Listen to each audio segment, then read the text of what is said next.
अस्सलाम वालेकुम स्टूडेंट्स। आज हम जिस टॉपिक के बारे में डिस्कस करने जा रहे हैं वो है प्लांट मिनरल न्यूट्रिशन। सबसे पहले हम इसमें ये देखेंगे कि प्लांट मिनरल न्यूट्रिशन है क्या चीज़। सेकंड हम ये देखेंगे कि बेनिफिशियल या एसेंशियल एलिमेंट्स क्या हैं। फिर हम ये देखेंगे कि न्यूट्रिएंट डेफिशिएंसी या मिनरल डेफिशिएंसी के क्या इफ़ेक्ट्स हैं और ये बेसिकली है क्या चीज़। तो ये सबसे पहले देखते हैं mineral nutrition. The study how plant obtain and use mineral nutrients, यानी कि प्लांट हासिल कैसे करते हैं और फिर उन्हें यूज़ कैसे करते हैं। इस प्रोसेस को क्या नाम देते हैं? Plant mineral nutrition. The study of how plants obtain and use mineral nutrients that is called plant mineral nutrition.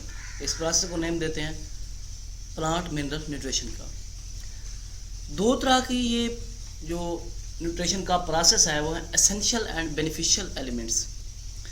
अब जितने भी साइंटिस्ट हैं उन्होंने तकरीबन जितनी भी प्लांट्स या एलिमेंट्स की ऐसे कह लें कि प्लांट्स में जो एलिमेंट्स हैं उनकी होल प्रोफाइल्स के बारे में जो है स्टडी किया है, तो उनको तकरीबन ये लगा कि तकरीबन 60 एलिमेंट्स ऐसे हैं जो प्लांट ग्रोथ के ज़रूरत पड़ते हैं और ये सारे के सारे एसेंशियली रिक्वायर्ड नहीं हैं। इनमें तकरीबन 60 में से तकरीबन 22 एलिमेंट्स ऐसे हैं जो एसेंशियली रिक्वायर्ड हैं और बाकी जो हैं वो बेनिफिशियल हैं लेकिन एसेंशियली रिक्वायर्ड नहीं है। एसेंशियल है ऐसे होते हैं कि उनके बगैर ग्रोथ या प्लांट्स में जितने भी कोई पैटर्न है वो आगे प्रोसीड ना कर सकें, लेकिन बेनिफिशियल क्या अगर हैं तो ग्रोथ को इम्प्रूव कर दें, प्लांट्स में पैटर्न जो है उनको इम्प्रूव कर दें, नहीं तो इससे कोई ज़्यादा फ़र्क नहीं पड़ता। तो अब देखते हैं कि एसेंशियल या बेनिफिशियल एलिमेंट्स क्या हैं। बेसिकली यहाँ पर आपको टेबल भी दिखाया जा रहा है कि एसेंशियल और बेनिफिशियल कौन कौन से हैं, एलिमेंट्स कौन कौन से हैं। एसेंशियल मिनरल एलिमेंट्स हैं, बेनिफिशियल मिनरल एलिमेंट्स हैं और एसेंशियल नो मिनरल एलिमेंट्स हैं। इनमें से कुछ जो हैं एसेंशियल हैं, कुछ बेनिफिशियल हैं और कुछ थोड़ी मकदार के लिए एसेंशियल हैं। अब एसेंशियल एलिमेंट्स क्या हैं? ऐसे एलिमेंट्स जिनके बगैर प्लांट अपना लाइफ साइकिल कंप्लीट ना कर सकें, that is called essential elements. और ये किसी भी दूसरे एलिमेंट्स के साथ रिप्लेसेबल भी ना हो, मीन कि अगर वो एलिमेंट नहीं मिल रहा तो उसकी जगह कोई और एलिमेंट यूज़ कर लिया जाए ताकि प्लांट्स में जो डेफिशिएंसी है वो पूरी हो जाए, लेकिन ऐसा पॉसिबल नहीं है। Element without which a plant can not complete it's life cycle and must not be replaceable by another elements. Must be directly involve, कहाँ इन्वॉल्व होते हैं? प्लांट मेटाबॉलिज्म में। किसका जो पॉइंट ऑफ व्यू है वो है अर्नोन एंड स्टर्ट 1939। उन्होंने ये कहा क्योंकि ये डायरेक्टली तौर पर प्लांट मेटाबॉलिज्म में इन्वॉल्व होते हैं। सेकंड ये कि एलिमेंट्स इनका एक क्लियर फिजियोलॉजिकल रोल है अकॉर्डिंग टू एप्स्टैंड 1999 में ये कहा कि इसका एक इंपॉर्टेंट फिजियोलॉजिकल रोल है, इसकी वजह से ये ज़रूरी है। If an element is deficient in plant, अगर किसी एलिमेंट्स की प्लांट में कमी होती है तो उसके लिए कुछ स्पेसिफिक डेफिशिएंसी सिम्टम जो है प्लांट में अपेयर हो जाते हैं। इसलिए ये क्या है, एसेंशियल एलिमेंट्स का होना बहुत ज़्यादा ज़रूरी है प्लांट की लाइफ में। फिर आ जाते हैं बेनिफिशियल। ये थे एसेंशियल कि प्लांट लाइफ साइकिल कंप्लीट ना कर सकें, रिप्लेसेबल भी ना हो, डायरेक्टली इन्वॉल्व हूँ प्लांट मेटाबॉलिज्म में। किसने कहा? Arnon and Stout 1939। और दूसरी बात एप्स्टैंड ने क्या कहा? Clear physiological role. अगर इनकी डेफिशिएंसी हो जाती है तो कमी हो जाती है तो इनके कुछ डेफिशिएंसी सिम्टम जो है प्लांट में शो हो जाते हैं। अब बेनिफिशियल ऐसे एलिमेंट्स जो मौजूद तो हों लेकिन प्लांट की ग्रोथ को जो स्टिमुलेट करें, अगर नहीं भी तो प्लांट की ग्रोथ के लिए एसेंशियली नहीं है। अगर मौजूद हैं तो इनकी प्रेजेंस में प्लांट्स क्या हैं? बेटर ग्रो करेंगे। The elements when they are present they stimulate growth of plants but they are not essentially required for plant growth. इनके स्टिमुलेट करेंगे लेकिन अगर नहीं है तो एसेंशियल नहीं है प्लांट ग्रोथ के लिए। अगर ये मौजूद हैं, इनकी प्रेजेंस है, तो plant growth will be better. अब बेनिफिशियल एलिमेंट्स हैं कौन कौन से?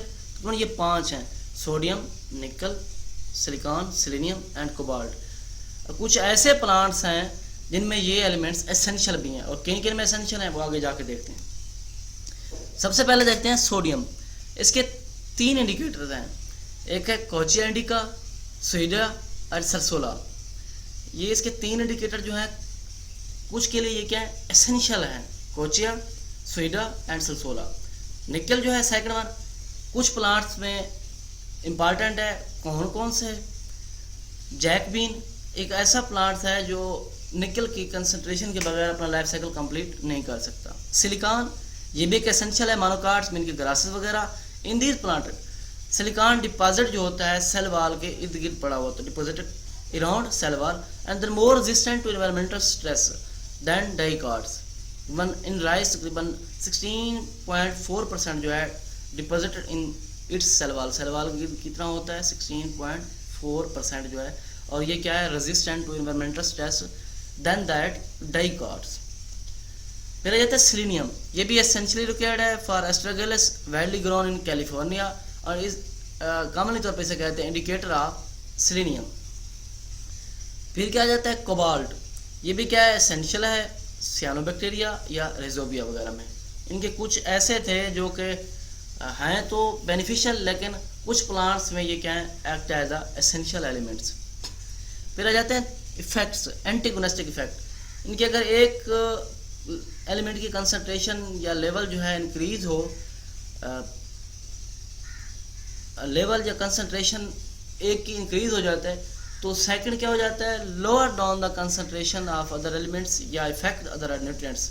जैसे कि फास्फोरस अपटेक जो है कैल्शियम अपटेक की तरफ जो है एंटागोनिस्टिक है, यानी कि फास्फोरस अपटेक होगी तो कैल्शियम की नहीं होगी, अगर कैल्शियम होगी तो फास्फोरस नहीं होगी। यानी कि व्हेन लेवल और concentration of one element increase it will lower down the concentration of other nutrients या फिर effect other nutrients, for example phosphorus uptake antagonistic by calcium. फिर आ जाते हैं न्यूट्रिएंट एफिशिएंट वेराइटीज, ऐसी वेराइटीज जो बेटर परफॉर्मेंस करें by observance of low concentration of nutrients, या गुड परफॉर्मेंस हो या ऐसा हो कि लो कंसंट्रेशन हो तब भी अच्छा परफॉर्म करें। लेकिन अगर फर्ज करें बिल्कुल भी सेल में जो है न्यूट्रिएंट डेफिशिएंटी है, तब भी वो क्या करें, अच्छे तरीके से ग्रो करें या उनकी परफॉर्मेंस जो अच्छी हो, उन्हें क्या कहते हैं, nutrient efficient varieties. Nutrient deficiency क्या है, ये कुछ इसकी रीजंस हैं। एक पहली बात ये कि non availability of particular elements, के पार्टिकुलर एलिमेंट्स सेल में मौजूद ना हो। एक ये कि one nutrients sufficient amount and cause the deficiency, एक ज़्यादा मिकदार में और दूसरे की कमी, वो जो ज़्यादा मिकदार में है दूसरे क्या करते कमी कर दे, उसे क्या कहते हैं, न्यूट्रिएंट स्पेसिफिक इफेक्ट। कुछ जो है सर्टेन वायरल न्यू डिजीजेज हैं, उनके सिम्टम जो है एक दूसरे से क्लोजली रिलेटेड होते हैं, ये क्या है, न्यूट्रिशनल डेफिशिएंसी। इनकी स्टडी ऑफ न्यूट्रिएंट डेफिशिएंसी, इसके लिए कुछ वेल नोन मेथड हैं जो न्यूट्रिएंट स्टडी को हम आगे डायग्राम दिखाते भी आप लोगों को, कि hydroponic nutrient film growth system and aeroponic growth system. Hydroponic क्या है, subset of hydroculture which involve growing plants in usually crops without soil, that is called hydroponic solution. इनके सॉइल के बगैर। न्यूट्रिएंट फिल्म ग्रोथ सिस्टम, जहाँ पर nutrients में क्या करना है, प्लांट्स या क्रॉप्स की ग्रोथ है। एरोपोनिक न्यूट्रिएंट में ये क्या, use to save excess amount of nutrient solution. Aeroponic, यहाँ पर भी सेल कंसंट्रेशन के बगैर जो है आपने क्या करना है, प्लांट क्रॉप की ग्रोथ करवानी है। अब ये देखें हाइड्रोपोनिक कल्चर आपके सामने वाटर में दिखाया जा रहा है, न्यूट्रिएंट फिल्म ग्रोथ सिस्टम आपके सामने ये भी दिखाया जा रहा है। अब ये देखें नोजल सिस्टम जिसे हम एरोपोनिक ग्रोथ सिस्टम कहते हैं, यहाँ पर भी आप देखें कि एयर में किस तरीके से ये वाटर पंप किस तरह से इनको सप्लाई हो रहा है, न्यूट्रिएंट सप्लाई कैसे हो रही है। यहाँ पर भी देखें वाटर पंप कैसे सप्लाई कर रहा है, प्लांट किस तरह से ग्रो कर रहे हैं। ये क्या है, हाइड्रोपोनिक न्यूट्रिएंट फिल्म और एनोपोनिक ग्रोथ सिस्टम।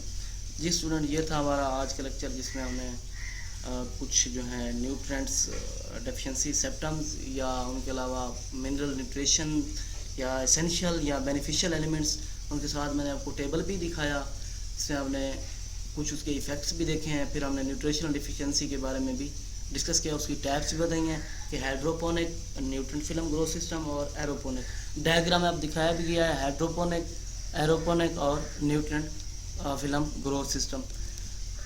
नेक्स्ट लेक्चर तक के लिए